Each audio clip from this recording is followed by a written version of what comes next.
Hey, what's up? I'm back. So, I was having a conversation with my friend the other day, and this came up. So there's a point in time, in most of our lives, and I feel like it's something that still goes on to this day. But when we were all kids, simpler times, specifically I'm a 90s kid, there was this thing that would come around. From what I remember, it was around the fall time. And it was a magical time. A time in which you thought that you could probably find anything you want and buy all at school. Yeah, I'm talking about it. I'm talking about the Scholastic Book Fair.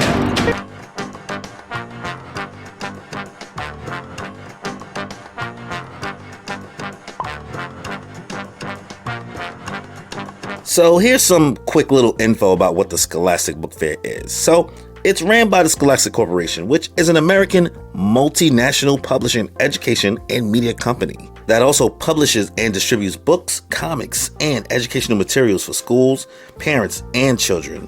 Products are distributed via retail and online sales and through schools via reading clubs and book fairs. Things like Clifford the Big Red Dog and a character created by Norman Bridwell in 1963 serves as the company's official mascot. And we all remember your boy Clifford. There was actually this cartoon I used to watch after school that was actually pretty elite. I used to do that and make like warm peanut butter sandwiches with bananas in it, but whatever. Not about me. Let's talk more about the history. So yeah, Scholastic was founded in 1920 by Maurice R. Robinson near Pittsburgh, Pennsylvania, to be a publisher of youth magazines. Do y'all remember the Scholastic Book Fair, bro? This was by far one of those times of the year that came up where even me, who didn't really enjoy reading that much, was hyped for when the Scholastic Book Fair came around.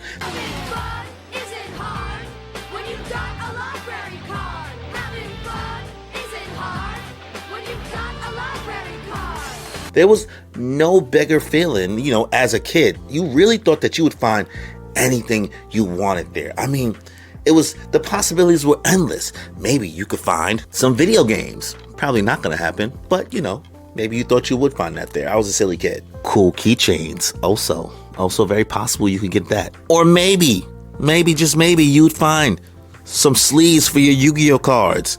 It's time to duel. And I activate Pot of Greed. I summon Pot of Greed to draw 3 additional cards from my deck! That's not what it does. Roll my dice! You can't summon a bunch of cards on one turn. It's against the rules. You never saw this coming! I summon Pot of Greed to draw 3 additional cards from my deck! That's not what it does. It doesn't That do is that. what it does. It does. That's what it do, Yugi! That does what it do. Or, some really, really more realistic things like a cool pencil with an eraser head on it. Like, come on, son. If you had a dope eraser back then, you was that guy. There were much more simpler things back then. Sometimes it'd just be like in the shape of like a cone. But having a good eraser was dope, bro. Even though I hated pencils. But a cool pencil with a solid top eraser top, elite. You find just like some cool, maybe stackable crayons, maybe. Or maybe like a 12 count of sand slime. I'm sorry. I'm just taking a whole bunch of stuff that Beth has in the house because she is an educator. So, sorry, Beth. But bruh, the Scholastic Book Fair was really just an era in which you start to read books you never even thought that you would find. I mean, honestly, I do attribute some of my love for anime and manga to this day to the Scholastic Book Fair. I mean, where would I be if I wasn't catching these random volumes of just these Pokemon books? I mean, you had these little short stories they would tell. Some of them would, I think, sometimes like redo episodes in the anime, but it didn't stop there. Oh, no, it did not stop there. Eventually you would learn things about Goosebumps. Now, granted, as a kid, I was a little scary. I didn't really enjoy being scared and suspense. Not really my thing. I'm just, not cut out for it. But that Goosebumps era in those books, and let's not forget about Animorphs. Animorphs, bro, come on. Animorphs was elite. I mean, if I'm keeping it a buck, if I had the money I have now as an adult, I'm balling out at the Scholastic Book Fair right now if I went.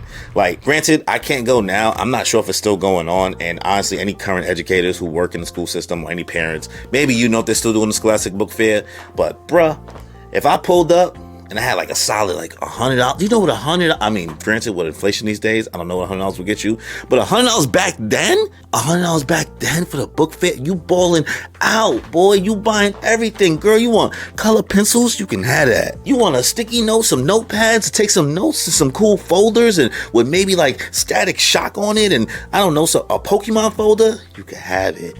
A large. You got money. He got money. Get it all for him. Cool little random knickknacks, maybe like a little bouncy ball and just the most random little paper clips and bookmarks. You can have that. Oh, the Scholastic Book Fair. Just good times. I mean, honestly, I feel like those are some of the things that shaped us as children. Just being able to just pull up and find whatever you thought possible there. Like I said, they don't obviously have everything there. Like, it's not like you was going to pull up to the Scholastic Book Fair and then, I don't know, buy a pair of like white Air Forces at the book fair. Like, that probably wasn't going to happen, but you did feel like you could find anything. I mean, there is no greater, I think, understanding than that feeling as a kid. And I would kill to have that feeling back. Oh, that's called Comic-Con. I mean, at this point, bro, like Comic-Con and all these cons we go to are a glorified Scholastic Book Fair, if you think about it. I mean, granted, there's cosplay, but what are we really getting? We're getting the same amount of things we love, finding new things that we enjoy, like discovering and meeting new people and exchanging ideas and exchanging things that you love with other people that are into the things that you are.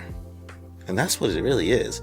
I feel like all this time we've really just been continuing that cycle of, joy and connection and the learning more about things that we cared about. Granted, I'm not into books. I wasn't into books, but I always enjoyed it. It was always dope. It was always fun. Even if you had $5, it was going to get something, and you was going to be able to connect with somebody and show these things off later and in the classroom. Like, yo, look at these things I got last night when my parents came to the late night version of the book fair instead of the daytime one. Like, man, son, I've had some good folders, some binder covers, textbooks covers. Like, I mean, it's probably how most of you are into things like Harry Potter to this day. I mean, I don't think, where would any of us be as fans of anything without the book fair? Like, it was elite. It was great times. So from what I could find, the Scholastic Book Fair started around the 80s, and this really was just a time for, young kids to really find bonding time with other kids and also your parents if they showed up. It was held every fall and spring, so there were multiple opportunities. It was just great times to look forward to as a kid. I mean, honestly, like I said before, Comic-Con does feel like, an extension of what the book fair used to be for us, especially, us millennials. And I'm sure it's still going on. And I wonder what things they sell there today. I mean, I can only imagine it would just be much more expensive, but probably a lot more cooler things than what we had. But they were cool to us back then. I remember those little frog things you would press on and then it would jump. Like, it was like a little plastic thing. It was entertaining. It entertained me. I'm an only child, so the littlest things used to entertain me back then. But let me know your thoughts and your memories on the Scholastic Book Fair. Maybe I hit you with a "That's So Raven" and you just have a whole memory unlocked, or maybe this is just falling flat and it's not that deep for you. Maybe it wasn't that special. I don't know. It was special for me. But yeah, just do that in the comment section below, as well as subscribe to the channel, as well as hit that notification bell to get notified for more content that I put out. As well, if you end up enjoying this video, be sure to hit me with a like. And like I said before, leave a comment. Let me know your thoughts. So, on that note, y'all, enjoy your life. I'm feeling great and feel the vibe. I'm really grateful we alive. And I'm feeling great cause lately I've been on the way to something great. And I feel alive cause I create like every day and I'm on today.